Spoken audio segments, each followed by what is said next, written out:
I just read about a college dropout worth $9.1 billion dollars who made his fortune in a crazy tough industry. And he took a few beatings along the way. I'm talking about Tillman Fertitta, also known as the world's richest restaurateur. But that is an understatement, and I'm going to tell you all about Tillman and how he made his incredible fortune in this insanely tough industry. That's coming up right after this. If you're new to the show, my name's John Davids. I've helped my clients make over $200 million working with my marketing agencies. You can learn more at johndavids.com. While you're there, subscribe to the newsletter. I'm sharing my best stuff every single week. You're going to love it. Follow me across social. And of course, subscribe on YouTube, leave a rating. Tell your friends. Now, let's get to the show. So today we are talking about Tillman Fertitta, the world's richest restaurateur. Let's rewind to 1976. That's the year Tillman gets started. Starts as an entrepreneur, actually selling women's clothing. Starts in the apparel space. This guy knows how to get into really tough businesses, it sounds like. He tries selling vitamins. He tries selling video games. 0 home runs. It is not working, but he is not detoured. A decade later, he buys into a small restaurant called Landry's and plants the seed of what will become his empire. Sort of. He's about to take a few punches along the way. So to get his business going in the early days, Tillman takes out a $2 million loan. That's debt that he takes out to fund his businesses. A lot of people ask how he did it. I'm sure he put a lot on the line. He probably leveraged quite a bit. I know he took out a lot of credit card debt. If you read his book, which is where I got a lot of this information from, he took out a lot of debt, $2 million,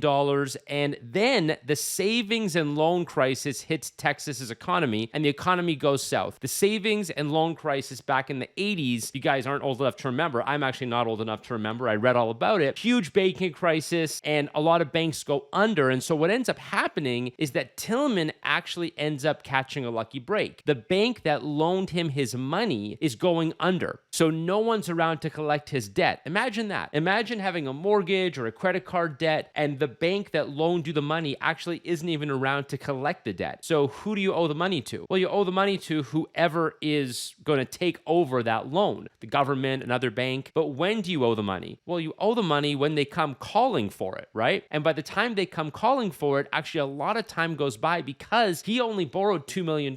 Keep in mind, these same banks loan money to real estate developers, all kinds of very wealthy businesses and very wealthy people. So a $2 million debt is pretty low down the stack when you've got hundreds of millions of dollars loaned out, in various bonds and tranches. And so what ends up happening is Tillman has a lot of time here to actually build his businesses without needing to pay down that debt. And by the time the debt comes due and people actually come knocking on his door, he pays it all back. So he uses that precious time, the lucky break of a loan and a banking crisis, to actually build his businesses, pay back the debt. What he ends up doing is a classic roll-up strategy. So remember a minute ago I told you he bought this small little restaurant called Landry's. Well, he starts opening up a few other restaurants, but then he realizes he can actually buy restaurants a lot quicker and then just make them better. So rather than having to build, he can buy. So this gets into his actual restaurant roll-up strategy. Tillman gobbles up restaurants for breakfast. That's how Landry's grows. He is always on the lookout for strong concepts and great locations. These restaurants typically have subpar execution, and that's great because he can fix it. Some of the restaurants he's acquired: Mastro's, Bubba Gum Shrimp, Rainforest Cafe, Del Frisco's. These are all a part of Tillman's collection. And so what he'll do typically is he will find a failing restaurant, and there's a lot of them, a chain of restaurants, of course. He'll make sure that he can go in and fix a bunch of the operations so that it's losing money on food costs or on labor costs or whatever. He knows he can fix it. Once he makes the acquisition, he tends to centralize all the operations, all the headquarter operations, to his head office in Houston. And then he rolls out the same playbook that makes Mastro's a great restaurant and makes Rainforest Cafe a great restaurant. He rolls out to all the others with that winning playbook. And hey, he can do this every single day. Buys them, centralizes operations, then revitalizes them under the Landry's playbook. Now, to truly understand Tillman's strategy, you've got to understand that Tillman isn't really running a restaurant company. He actually runs a private equity firm whose main asset happens to be restaurants. That's just the asset class he chose to play in, and it's worked very well. No question, he knows what he's doing. He knows restaurants inside and out, clearly. You don't get this far without knowing restaurants.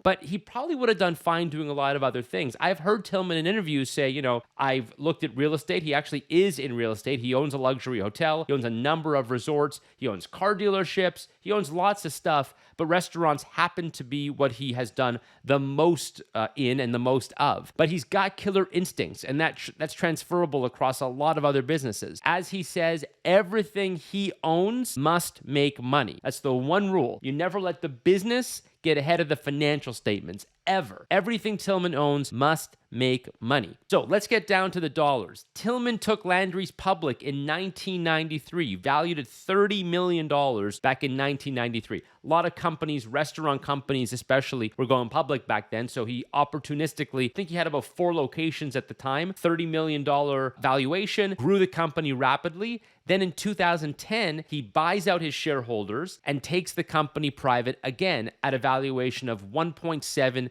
billion. Now, fast forward, Landry's now today makes over $3 billion a year with net margins of 15%. So he is making a lot of money. To give you guys some math there, the $3 billion top line, 15% net margins means he's putting in his pocket at the end of the year about $460 million or so, but he's not actually putting that in his pocket because he's got debt payments to make. He's got to pay debt down. When you own a company outright, you pay debt. I'm sure he's using a lot of that cash to fund acquisitions. So yes, even though he's making nearly $500 million a year every year in profit, he's putting that right back into the company. That's how he's continuing to grow. What else does he own? He owns the Golden Nugget Casino. He owns the Houston Rockets. He owns car dealerships. He owns resorts. He owns hotels. He owns a whole lot. Honestly, Tillman could have been wiped out so many times. Back in the 80s, in 2008, in 2020, COVID was hell for restaurants, and it was hell for Tillman. But he's got serious staying power. One of his most famous lines, one I love, there are no spare customers. There are no spare customers. You don't have the luxury in business of letting a customer go away and not fighting tooth and nail to keep them. You got to do it. Tillman feeds millions of people a year. And if you've ever dined at a Mastro's, you know he is damn good at it. So I want to go back to a few what I call Tillmanisms, things Tillman Fertitta has said. I'll dig into a few of them. So one of his lines that he uses a lot is, everything I own must be profitable. And it sounds so simple. I mean, wouldn't any business say everything I own must be profitable? No, there's a lot of companies, especially ones backed by the public markets or venture capitalists, that grow at all costs and they're not profitable. In fact, they're doing everything they can to not be profitable. Now, frankly, in 2023, 2024, that's sort of going out of style because a lot of companies now are realizing that they need to survive in bad times. There's a sobering effect. After you have a decade plus of free money, interest-free money, you can borrow money at a basically 0% interest rate. Yeah, I'll grow at all costs because money's free.